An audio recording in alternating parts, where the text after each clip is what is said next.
ንስሐ ለመግባት ፈራሁ ፍርሃቴን ላለመፍራት ምን ላድርግ? ይህንንም አጭር መልስ ይኖረናል። አሁን አፈርኩ ነው ፈራሁ መሆን ያለበት? ማፈር ነው ፍርሃትን የወለደው። ስለዚህ የመጀመሪያው ችግር ፍርሃት ሳይሆን ማፈር ነው። ማፈር የሚያፍር ሰው ነው የሚፈራ። መልካም ነው። በነገራችን ላይ ሰው ንስሐ ሲገባ እንዲያፍር ነው የሚፈልገው እንጂ ዝም ብሎ ኮራ ብሎ መጥቶ ባለፈው እንትና ልጅ ገድየው ነበርና እንደው ኃጢአት ሰርቻለሁ እንዲል አይደለም የሚፈልግ። ባለፈው ሚስቴ እንትን ሆና አስወርጀው አልኳት እዚያው ጓሮ ቀበር ነው እንዲል አይደለም ዘና ብሎ። ባለፈው የሆነ ሰው ጋራ ተጣልቻ አይነ ስቡን አጠፋሁትና እንደው ይፍቱኝ ቀሲስ እንዲል አይደለም የሚፈልገው። ባለፈው እንትን አርጌ እንደዚህ አርጌ ያለ እንደው ቀለል አርጎ እንዲናገረው የተሸማቀቀ እንዲናገር ነው የሚፈልገው። ዋናው እኮ ማፈሩ ነው። ንስሐ የሚባለው ሲጀመር ማፈር ነው።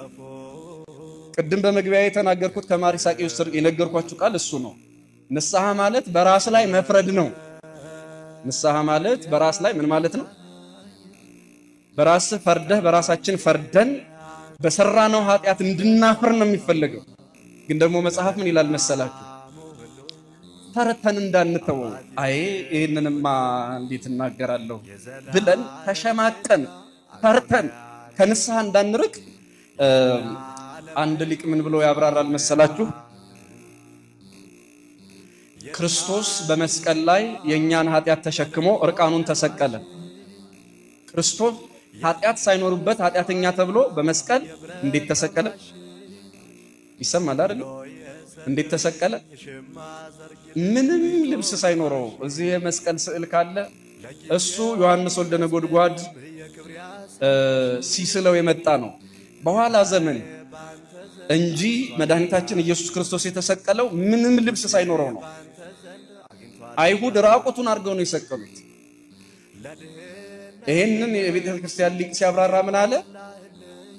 እሱ ኃጢአት ሳይኖርበት በአንተ ኃጢአት ሳያፍር ስላንተ ኃጢአተኛ ተብሎ መስቀል ላይ እርቃኑን ከተሰቀለ በእርቃኑ ካላፈረ አንተ ደግሞ እየጣፈጠህ በሰራሃው ኃጢአት ደስ እያለህ በሰራሃው ኃጢአት እንዳታፍር ክርስቶስ ምሳሌ ሆኖሃል። እሱ ሳይበድል በደለኛ ሆኖ በእርቃኑ ካላፈረ አንተ ገመናህን ለካህን ስትናገር አትፈር። አንተ ጣፍጦ ያሰራኸውን ኃጢአት ለካህን ለአባት ስትናገር አትፈር ማለት አፍረህ አትቅር ማለት ነው። አፍረቱማ የሚቀር አይመስለኝም።